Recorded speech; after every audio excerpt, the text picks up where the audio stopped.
ఈ కర్కాటక రాశికి అధిపతి చంద్రుడు. ఈ చంద్రుడే ఈ విశ్వావసునామ సంవత్సరానికి మంత్రి. 44% అనుకూలతలు, 56% ప్రతికూలతలు.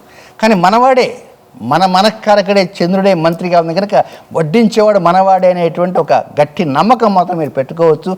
కానీ ఒక్కోసారి కొన్ని వివరాలు మాత్రం ఉన్నాయి. ఆ వివరాలు చాలా జాగ్రత్తగా ఉన్నాయి. సోదరులతో కలహాలకు తెచ్చుకోవద్దు. సోదరులతో పోటీపడి పందాలు కాయవద్దు. బాగా గుర్తుంచుకోవాల్సిన అవసరం. మీరు కనుక అలాంటి ప్రక్రియలోకి వెళ్తే మాత్రం ఒక్కోసారి చేజేతులరా డబ్బుని నాశనం చేసుకునే విధంగా అవుతుంది. కెరీరా 3 పూలు అద్భుతంగా ఉంటుంది. 36 కాయలు అంటుంది. 3 పూలు 3 కాయలు కాదు, 3 పూలు 36 కాయలుగా చెప్పుకోవచ్చు. కెరీర్ పాయింట్ ఆఫ్లో అనుకూలతలు వస్తాయి. డబ్బు విషయంలో, కుటుంబ విషయంలో, ఆస్తుల విషయంలో, అంతస్తుల విషయంలో, మాట్లాడే సమయంలో చాలా జాగ్రత్తలు తీసుకోవాలి. ఒక్కోసారి పొరపాటుగా ఏదైనా మాట్లాడితే మూల్యం చెల్లించుకోవాల్సి కూడా వస్తుంటుంది. దంపతుల మధ్య ఎలాంటి కలహాలు రాకుండా కూడా చూసుకోవాల్సిన అవసరం ఉంటుంది.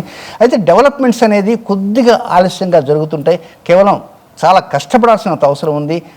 మీ వాడు మంత్రి అయినప్పటికీ కూడా, అంటే బనక్కారకుడు మీ రాశికి అధిపతి మంత్రి అయినప్పటికీ కూడా మీరు చాలా కష్టపడాలి. మావాడు పైన ఉన్నాడు కదా, మనం ఏ పని చేసినా చెల్లుతుంటే మాత్రం కుదరదు.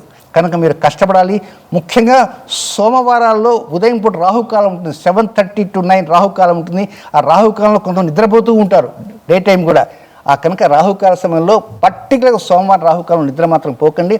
ఇకపోతే ఒక చిన్న పరిహారం ఉంది. అదేంటంటే వారానికి 4 రోజులు సోమ, బుధ, గురు, శుక్ర. సోమ, బుధ, గురు, శుక్ర ఈ 4 రోజుల్లో మధ్యాహ్న భోజనంలో ఇంగు వేసినటువంటి పదార్థాలతో, ఇంగు వేసినటువంటి వంటల్ని చక్కగా తినండి, భోంచేయండి, తృప్తిగా ఆస్వాదించండి.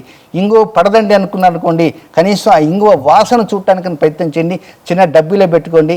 సోమ, బుధ, గురు, శుక్ర ఈ 4 రోజుల్లో డే టైంలో ఎవ్రీ హాఫ్లో ఒకసారి వాసన చూస్తుంది. ఈ విధంగా వాసన చూస్తుంటే ఎక్కడో ఉండేటువంటి చంద్రుడు కాదు, మీ మనస్సులోనే చంద్రుడు దూరతాడు.